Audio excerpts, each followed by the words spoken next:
জুলাই সনদ বাস্তবায়ন ও গণপরিষদ নির্বাচন শীর্ষক আলোচনা সভায় প্রধান উপদেষ্টার বিরুদ্ধে একটি দলের পক্ষে অবস্থান নেওয়ার অভিযোগ তুলেছেন জাতীয় নাগরিক পার্টির কেন্দ্রীয় নেতারা।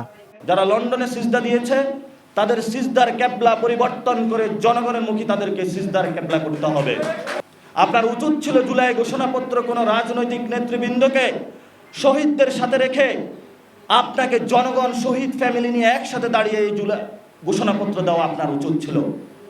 আপনি জনগণের সাথে গাদ্দারি করেছেন, বেইমানি করেছেন। নির্বাচনের তারিখ নিয়ে এনসিপির কোনো আপত্তি নেই জানিয়ে দলটির দক্ষিণাঞ্চলের মুখ্য সংগঠক হাসনাত আবদুল্লাহ বলেন, আসনের কাছে বিক্রি হবে না তার দল। যারা মনে করতেছে যে আমাদেরকে বাইনারি রাজনীতির বাইরে নতুন রাজনৈতিক দলের উত্থান হইতে দিবে না, আমরা আপনাদেরকে বলতে চাই, আসন দিয়ে আপনি আমাদেরকে কিনতে পারবেন না।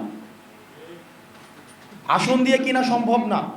আমরা বিক্রি হইতে আসে নাই যে বিএনপিকে বলবো যে আপনি আমার আসনে ক্যান্ডিডেট দিবেন না, এখান থেকে শুধু আমি দাঁড়াবো, জামাতকে বলবো, অন্য রাজনৈতিক দলকে বলবো। তো এটা তো একটা মধ্যরাতের ইলেকশনই, যেখানে জনগণের সামনে কোনো অপশন নাই।